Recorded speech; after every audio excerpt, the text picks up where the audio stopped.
श्री स्वामी समर्थ. नमस्कार मित्रांनो. या 3 महिलांनी चुकूनही तुळशीला पाणी अर्पण करू नये. एकदा सत्यभामा देवी भगवान श्रीकृष्णाकडे आली आणि त्यांना विचारले, हे प्रभू, तुम्ही मला पूर्वी तुळशीला पाणी अर्पण करण्याचे आणि त्यांच्याजवळ दिवा लावण्याचे महात्म्य सांगितले होते.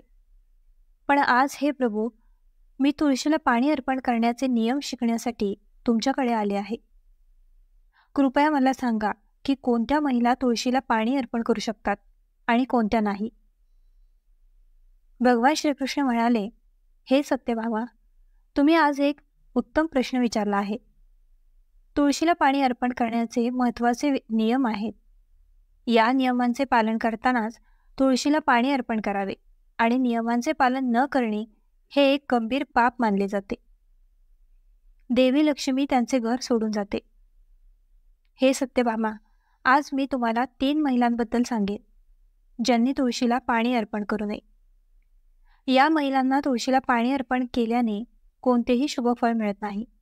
उलट तुळशीला पाणी अर्पण करणे हे एक गंभीर पाप मानले जाते. हे देवी, तुळशीला पाणी अर्पण करण्याचे नियम स्पष्ट करण्यापूर्वी मी तुम्हाला सुनंदाची प्राचीन कथा सांगेन. कृपया काळजीपूर्वक ऐका. ही प्राचीन कथा ऐकणाऱ्या कोणत्याही महिलेला 10 वर्षे तुळशीला पाणी पाजण्याचे पुण्य मिळते. जो कोणी ही कथा लक्षपूर्वक ऐकेल आणि तिचा प्रचार करेल त्याचे दुःख आणि दारिद्र्य दूर होईल. देवी सत्यभामा म्हणते, हे प्रभू, तुमच्याकडून ही कथा ऐकणे हा एक मोठा भाग्य आहे. कृपया मला ही कथा सांगा. मी ती पूर्णपणे लक्षपूर्वक ऐकेन. भक्तांनो, भगवान श्रीकृष्ण मग देवी सत्यभामाला कथा सांगू लागतात. कृपया ही कथा पूर्णपणे काळजीपूर्वक ऐका, कारण अपूर्ण ज्ञान घातक ठरू शकते. म्हणून मी तुम्हाला कथा सांगतो. भगवान श्रीकृष्ण म्हणतात, हे देवी सत्यभामा, तो प्राचीन काळाचा काळ होता. दक्षिणेकडील देशात एक अतिशय सुंदर शहर होते. त्या शहरात सुदेव नावाचा एक ब्राह्मण राहत होता.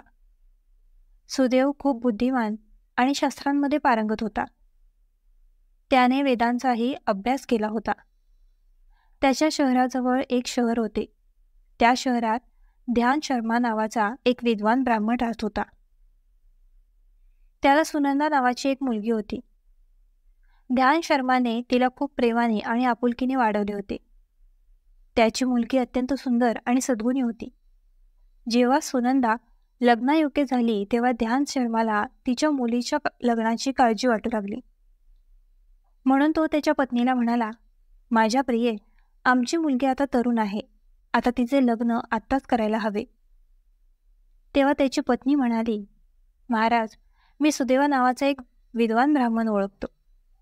मी म्हणतो की आमच्या मुलीचे लग्न त्या महान ब्राह्मणाशी करावे. त्याच्याशी लग्न केल्याने आनंदी जीवन जगेल. ध्यान शर्माने उत्तर दिले, प्रिये, तुम्ही बरोबर आहात. मी सुदैवाबद्दल खूप ऐकले आहे. आम्ही आमच्या मुलीचे लग्न त्याच्याशी करू. मी उद्या माझ्या मुलीसाठी लग्नाचा प्रस्ताव घेऊन त्याच्याकडे जाईन. त्यानंतर ध्यान शर्मा त्याच्या मुलीच्या लग्नाचा प्रस्ताव घेऊन सुदैवाच्या घरी गेला. सुदेव घरी त्याच्या पालकांची सेवा करत होता. ध्यान शर्माने सुदेवाला त्याच्या पालकांची सेवा करताना पाहिले तेव्हा तो खूप आनंदी झाला. तो विचार करतो, वाह, किती महान ब्राह्मण मुलगा आहे. तो इतक्या आनंदाने त्याच्या पालकांची सेवा करत आहे. सुदैवाला दारात उभे असलेले पाहून तो त्याचे स्वागत करतो आणि म्हणतो, हे ब्राह्मण, कृपया या, तुमचे स्वागत आहे. मी तुम्हाला कशी मदत करू ते मला सांगा. सुदैवाच्या पाहुणचाराने ध्यान शर्मा खूप आनंदित होतो. त्याला लक्षात येते की सुदैवाचे घर अत्यंत पवित्र आणि शुद्ध आहे. त्याच्या घरासमोर तुळशीचे रोप आहे आणि आत भगवान विष्णूची मूर्ती आहे. यामुळे ध्यान शर्माला खात्री पटते की सुदैव हा त्याच्या मुलीसाठी सर्वोत्तम पती आहे. ध्यान शर्मा मग सुदैवाला म्हणतो, हे ब्राह्मण, आज मी माझ्या मुलीशी तुमच्या मुलात लग्नाचा प्रस्ताव घेऊन आलो आहे. माझ्या मुलीसाठी तुमच्यापेक्षा चांगला पती मला सापडणार नाही. हे ऐकून सुदैवाचे पालकही आनंदित होतात आणि सुदैवाला लग्नासाठी स्वीकारतात. मग सुदैव देखील लग्नाला सहमती देतो. शुभ काळ ठरतो आणि सुदैव आणि सुनंदाचे लग्न एका पवित्र ठिकाणी होते. सुनंदाच्या सुंदर आणि मोहक रूपाने सुदैवाला आनंद होतो. सुनंदा प्रचंड सद्गुणी आणि चारित्र्याची स्त्री होती. लग्नानंतर जेव्हा सुनंदा सुदैवाच्या घरी गेली तेव्हा तिने तिच्या पतीची आणि सासऱ्यांची खूप काळजी घेतली. तिच्या गोड बोलण्याने आणि कृतीने तिने सर्वांचे मन जिंकले. सुनंदाचे सासरचे लोकही तिच्या कामावर खूप समाधानी होते. सुनंदा तिच्या पतीच्या आधी उठून अंगण स्वच्छ करायची. नंतर घर स्वच्छ केल्यानंतर ती आंघोळ करायची. आंघोळ केल्यानंतर ती तुळशीच्या झाडाला पाणी घालायची. नंतर भगवान विष्णू आणि देवी लक्ष्मीची पूजा करण्यासाठी प्रार्थना कक्षात जायची. जेवण बनवल्यानंतर ती त्यात तुळशीची पाने घालून भगवान विष्णूला अर्पण करायची. त्यानंतर ती तिच्या पत्नीला खायला घालायची आणि नंतर स्वतः जेवत असे. रात्री ती तिच्या पतीच्या पायांची मालिश करायची आणि तो झोपे गेल्यानंतर झोपे जायची. सुनंदाने एका समर्पित पत्नीचे सर्व गुण अंगी बाळगले होते आणि तिच्या पतीला देव मानून त्यांची सेवा केली. सुनंदा कधीही तिच्या पतीशिवाय इतर कोणत्याही पुरुषाला मानत नव्हती. ती खऱ्या धर्माचे पालन करणारी आणि धार्मिक कृत्य करणारी एक धार्मिक स्त्री होती. तिने कधीही कोणतेही पाप केले नाही. त्याने कधीही काहीही चुकीचे करायला नको होते. मासिक पाळी येणाऱ्या स्त्रीने या रूपाला कधीही स्पर्श करू नये. मासिक पाळीच्या वेळी स्त्रीचे शरीर ब्रह्महासनाचे पाप करते. अशा परिस्थितीत महिलांनी तुळशीला पाणी देऊ नये. कोणत्याही पुरुष किंवा स्त्रीने संभोगानंतर तुळशीच्या रोपाला स्पर्श करू नये किंवा त्याला पाणी देऊ नये. जेव्हा ते नातेसंबंधात प्रवेश करतात तेव्हा पुरुष आणि स्त्रीचे शरीर अशुद्ध होते. अशा परिस्थितीत तुळशीच्या रोपाला स्पर्श केल्यावर अपराधीपणा जाणवतो. अशा ठिकाणाहून देवी लक्ष्मी निघून जाते. एक स्त्री जी तिच्या पतीला सोडून गेली आहे, एक स्त्री जी लग्नानंतर आपल्या पतीला सोडून दुसऱ्या पुरुषासोबत राहते, अशा स्त्रीने तुळशीला पाणीही देऊ नये. तुळशीची पूजा करण्याचा अधिकार केवळ विवाहित महिलांना आहे. सती असलेल्या स्त्रीने तुळशीला पाणी देऊ नये. सुनंदा, आता मी तुला तुळशीला पाणी देण्याबाबतचे महत्त्वाचे नियम सांगितले आहेत. हे तुम्ही लक्षात ठेवा. मग सुनंदा म्हणते, देवा, माझे पती कोढी आजाराने ग्रस्त आहेत. कृपया माझ्या पतीला या आजारापासून मुक्त करा. मग भगवान विष्णू म्हणतात, सुनंदा, तू वर्षभरापासून या तुळशीच्या झाडाची पूजा केलीस. ही एक अतिशय पवित्र वनस्पती आहे. आता त्याची पाने घेऊन तुझ्या पतीला खाऊ घाला. तो रोग आणि पापांपासून मुक्त होईल. असे केल्याने भगवान विष्णू अंतर्भूत होतात.